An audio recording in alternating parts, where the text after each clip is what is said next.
Hi, and welcome to the next Explore podcast by Elkhart Public Library.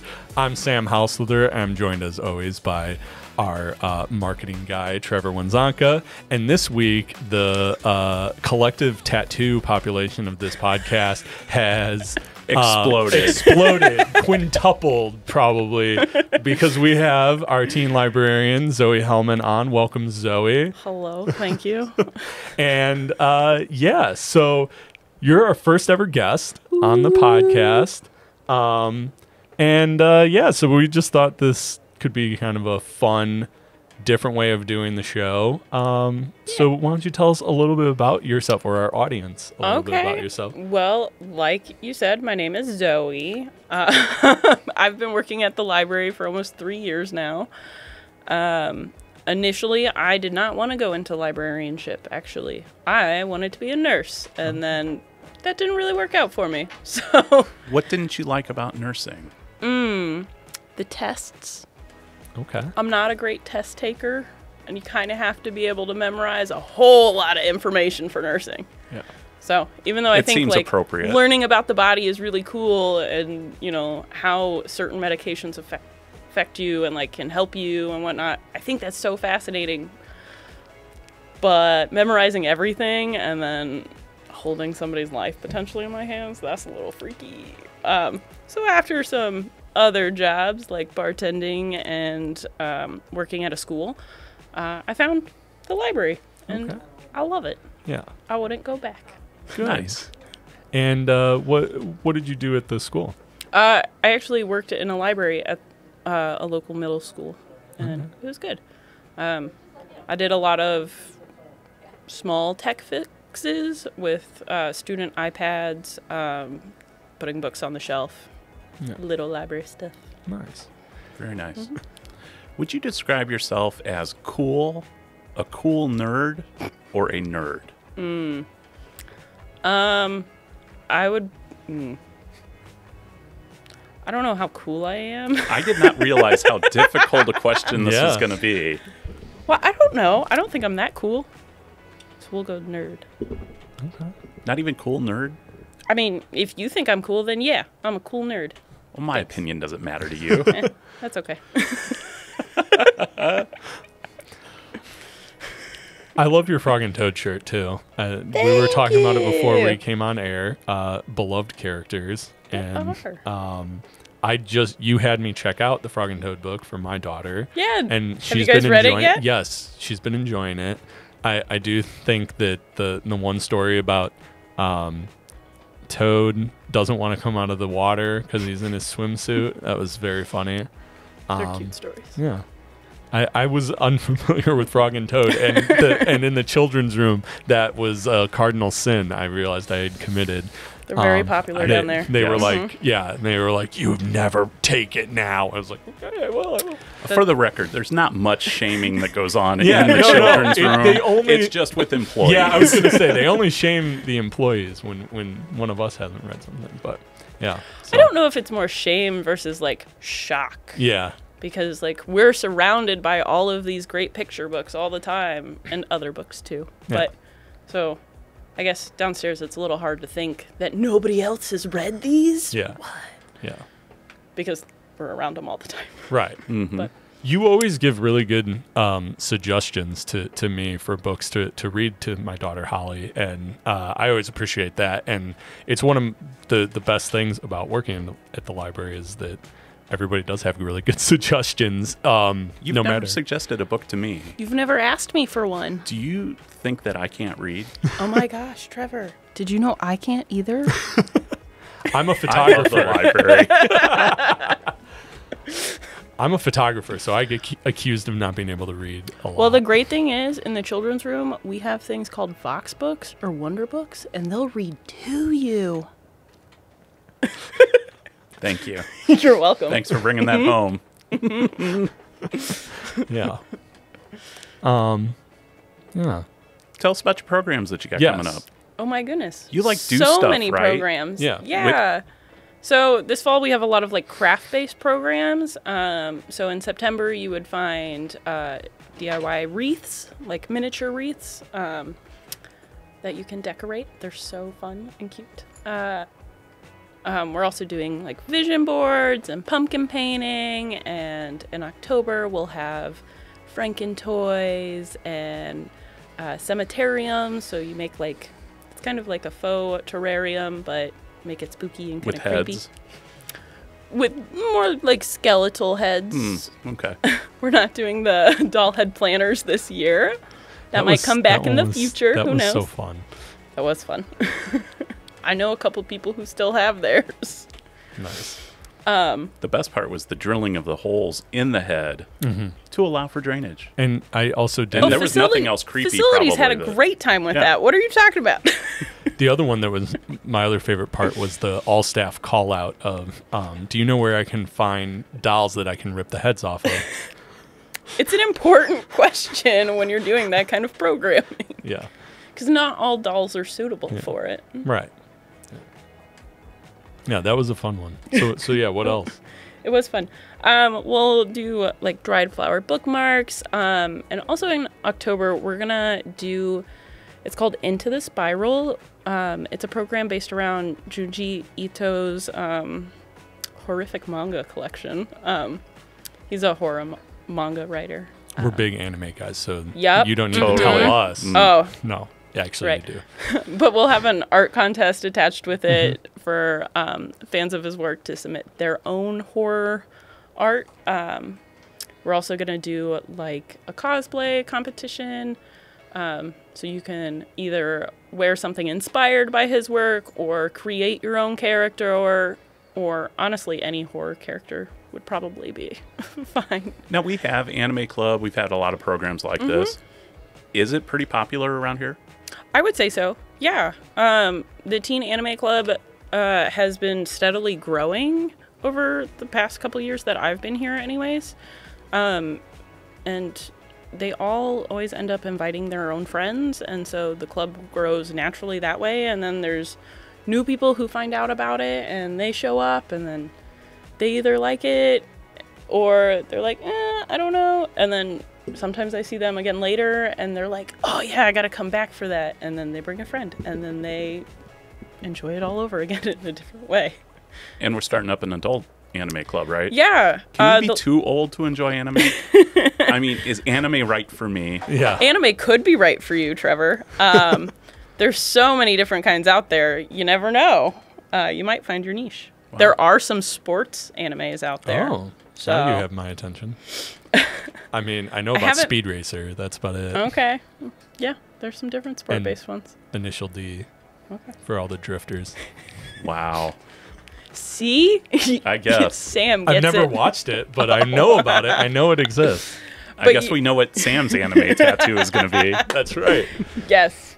No, but the library did just start their first ever anime club for adults. The first meeting was this past Wednesday. It's going to be the first Wednesday of every month. It'll be a good time. Yeah. It is ideal for 18 and up, though. Yeah. And your anime club is the first Tuesday of the month. Correct. Now, you do all of our teen programming. Would you say that teen programs, the success of those is highly relationship based? Right. But to the snacks, that are available for these? Honestly, it kind of depends on the program. I have done some programs where I even advertise that there will be snacks there, and they come and they're like, that's okay. But some of the programs, they are really into what are we gonna eat there. When we do the teen lock-ins, they get really interested in, well, what snacks are gonna be there? What's gonna be the next thing that we'll have? So what's the best food you've had at a lock-in? Is it the pancakes? Yeah, I was gonna say, didn't you do pancakes? The pancakes were really popular, and honestly, they went through more grilled cheeses the next time than I thought that we would. I was kind of surprised. That's impressive. Yeah. How much American cheese can the library provide to teens in this community? All of it. Fair. It's a lot of craft singles. Some of the kids just wanted a slice of cheese, too. Carb conscious. Yeah. Yeah. Good for them. What's your favorite kind of program? Do you like doing the crafts more or other things to games? Honestly, the lock-ins are kind of my favorite because they are a combination of all of the programming that I do. Well, almost all of the programming I do. There's normally a tech component to it, so we could play, you know, like Mario Kart or Super Smash Bros. Or if an employee wants to bring their Wii in, sometimes the kids get really into that. You'd be surprised how many kids actually love the Wii still. Yeah. But then there's, of course, the food. We always have a craft. And then there's always some kind of activity. The last couple walk-ins, the teens have really enjoyed playing hide-and-seek tag. And it's a lot of fun. Yeah.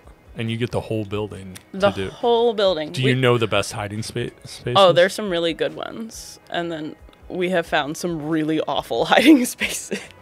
Noted. Yeah. Mm-hmm. Well, that sounds like fun. Do you have one on the calendar coming up? Currently, it is not actually written in, but it will be the Tuesday, I believe, before Thanksgiving is our next one. Right on. Oh, sweet. Awesome. So it's not officially on the books yet, but it will be in the next couple weeks. That's the kind of sneak peek you get by watching the Explore podcast. So speaking of books, now you also select the young adult collection, right? Yeah, I do. So what are you looking for when you setting out buying the new stuff? You know, what are some librarian type things that we have no idea in marketing how that even works? So we buy a lot of books based off of reviews. There's a lot of journals that we read through, and they review all of the books being published. Well, almost all of the books, unless it's an independent publisher. Then we don't get those. But we kind of go based off of their review, the description of the book, and how well those kinds of books, like that subject, populates out of our collections. How's the collection gotten better since you started here? Oh, I know. well, it's totally gotten better because I didn't say these were I'm going to be picking easy them all, questions. right? I think the collection's just kind of changed. I don't know if everyone would say it's for the better, but I think that it's grown in variety, and you'll just find all kinds of stories that represent just about everyone in our community, and even the magical communities out there too that aren't quite so real, but So two. What's the best book that you knew nothing about that you bought based off these reviews and then you actually read it?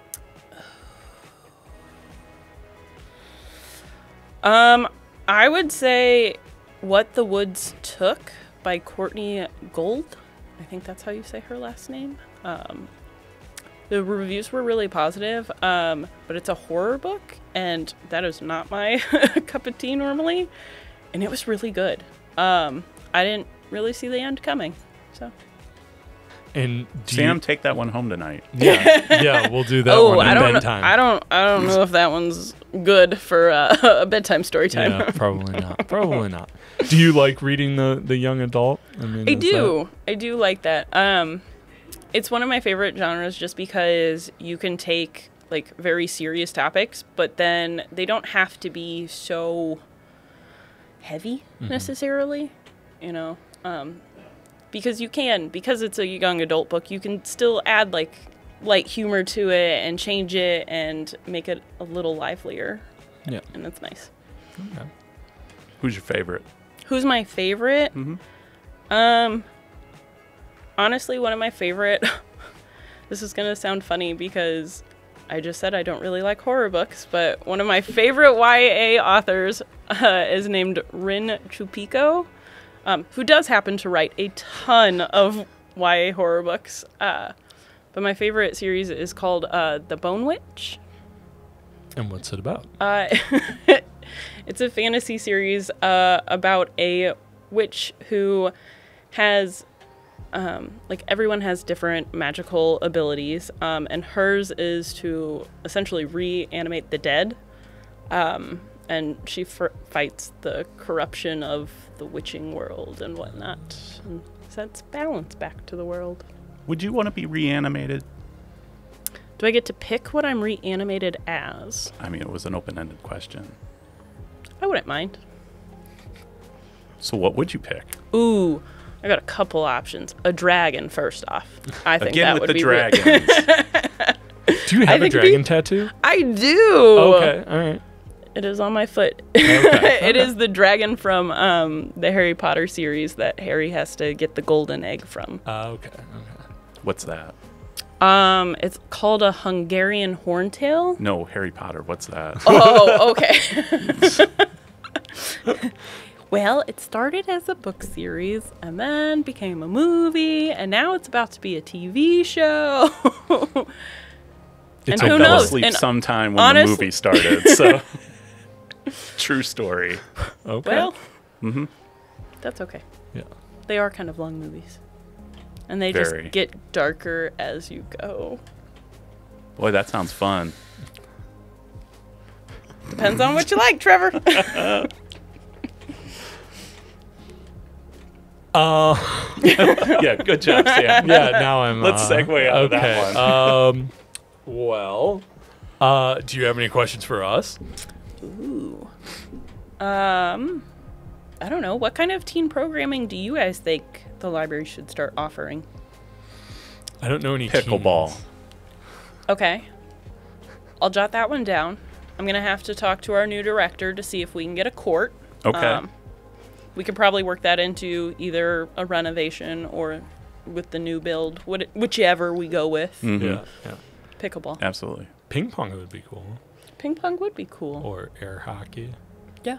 I think it'd be fun to have like a stationary like gaming table like that should we have a more defined teen area in the future. Yeah. I don't really know what teens are into, so I'm probably not a good one to ask. I'm pretty out of touch. I'll ask you in like 15 years. Yeah, that's probably a good time. Yeah. I don't know. I mean, when I was that age, yeah, I would have liked, like I said, the tabletop games or whatever. Yeah. But I didn't go to my library a lot as a teen, just to study. Honestly, I don't remember I them wasn't even a library having. kid either. I don't even remember them. Am I the only one sitting here that Grew up in the library. Wow. No, I went to Yeah. my library, but again, it was literally just to like study or check out a book or something. I never remember them even having like teen programs, and maybe they did, and I just was blind to it. But no.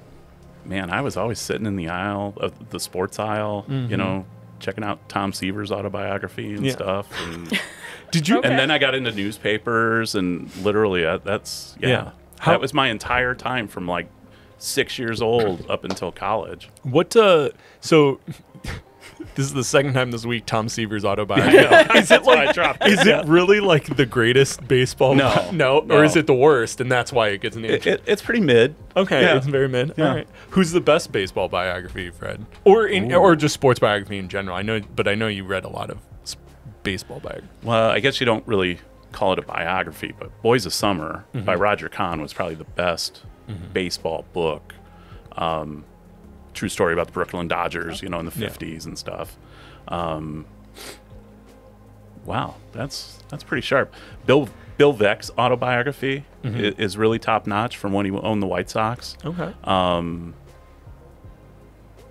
Yeah, Okay. I'll stick with that. Yeah, I like that.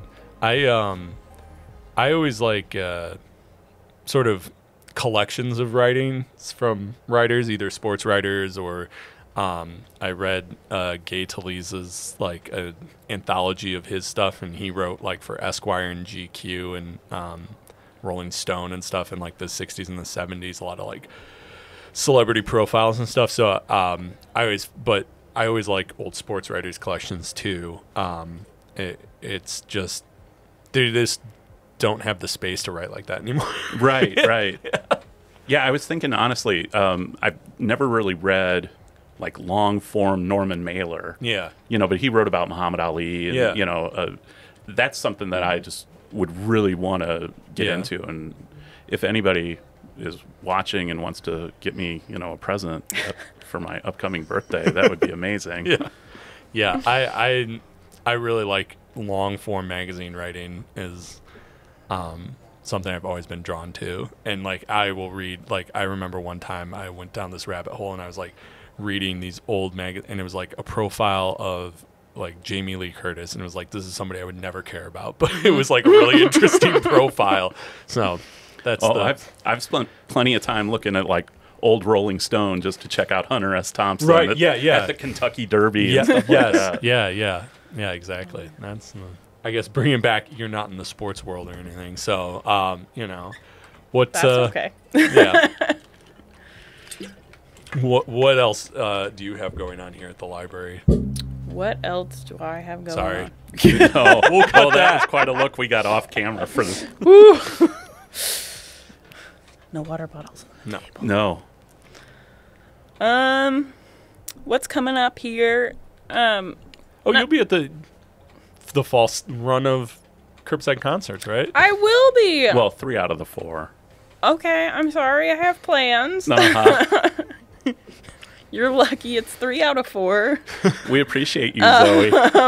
It almost became 2 out of 4. Oh, good. But I fought for that third one. Don't worry.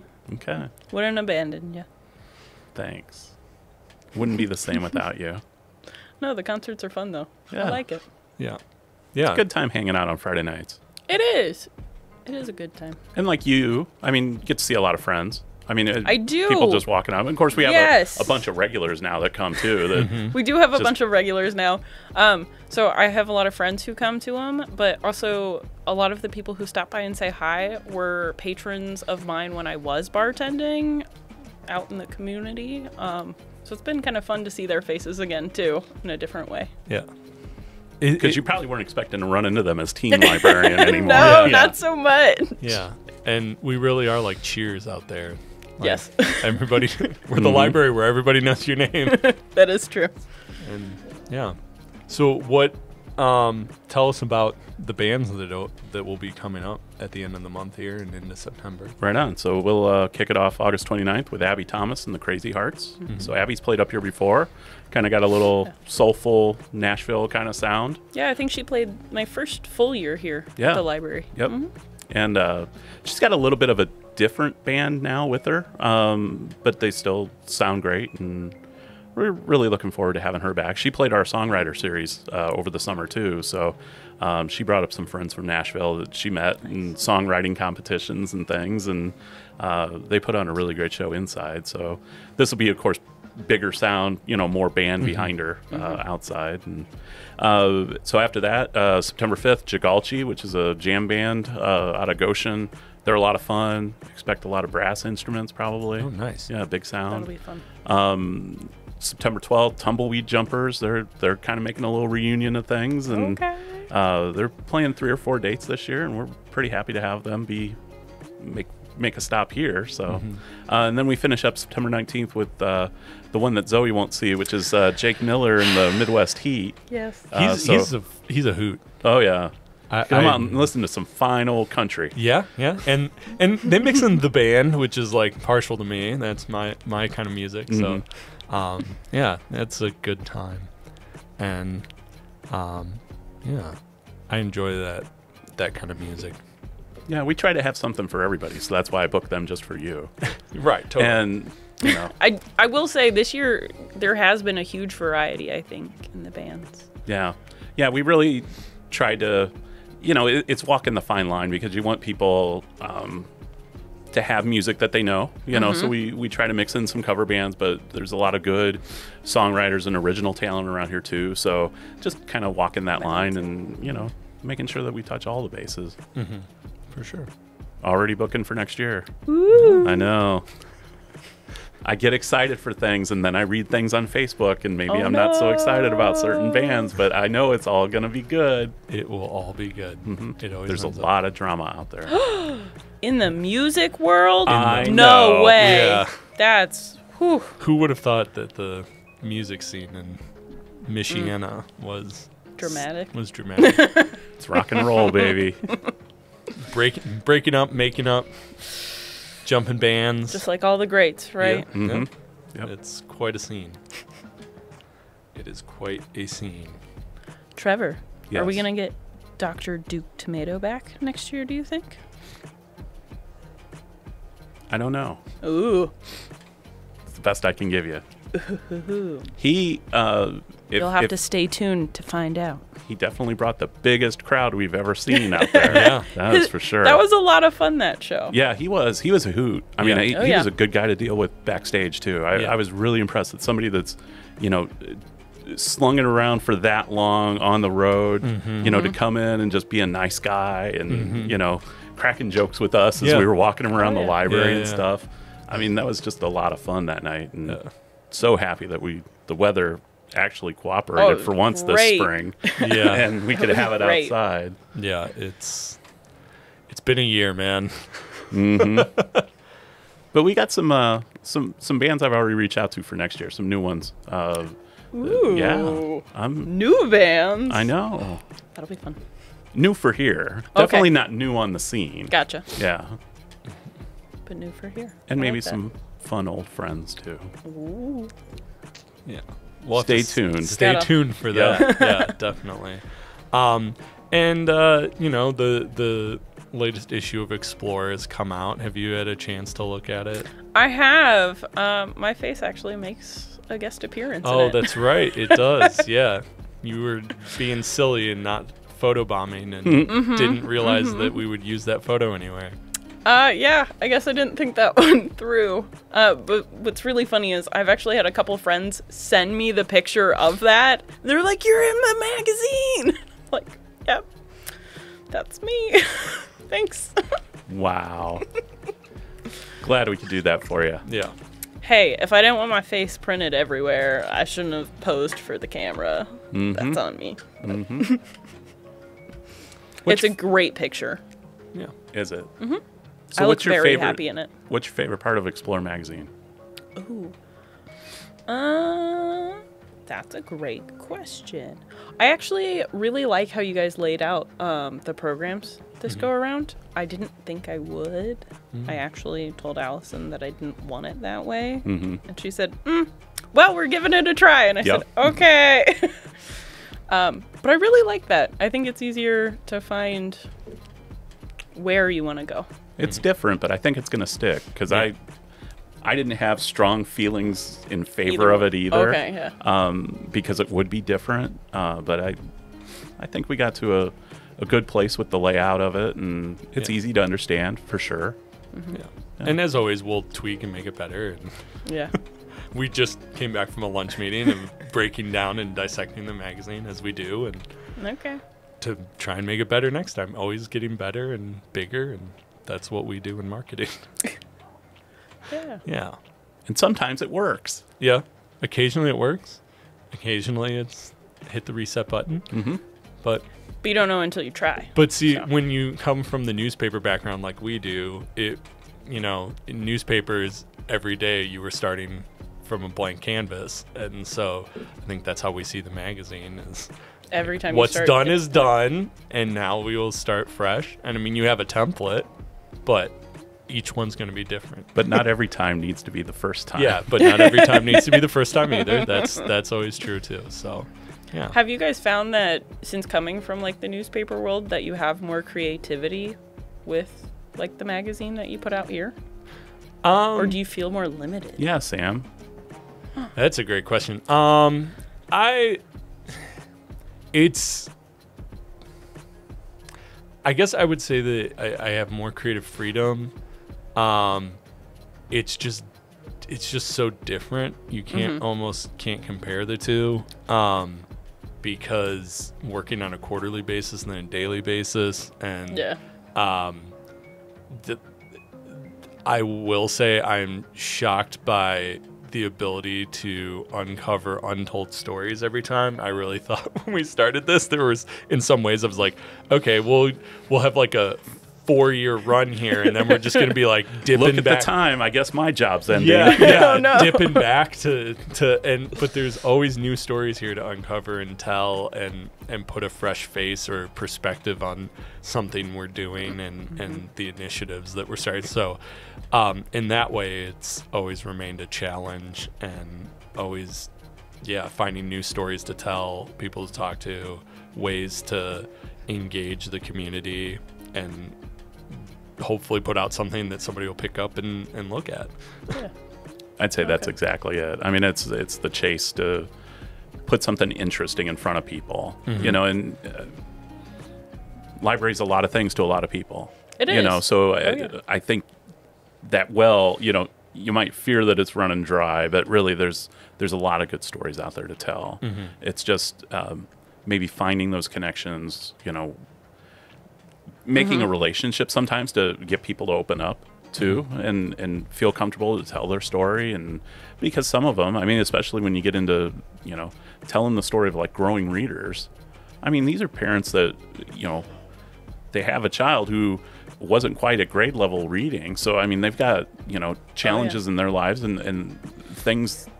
But I think part of the good that comes out of that is then other parents know that they're not alone. You know, absolutely. They've got the same challenges on their plate, and you know, it's good that we have a good fix, you know, for that through tutoring and helpful staff. You know, people that are willing to work with families and show them maybe some things that they didn't know when it came to, you know, how to read stories, how to approach that early learning type stuff. You know, so I think that too is something that makes the magazine continue to go.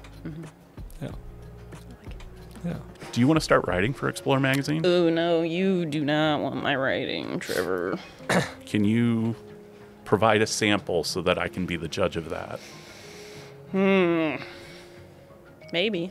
It's that serious, huh? Well, You went to grad school. I assume you had to write several papers. Honestly, I didn't write as many papers as you would think. Kids nowadays. Yeah. I know.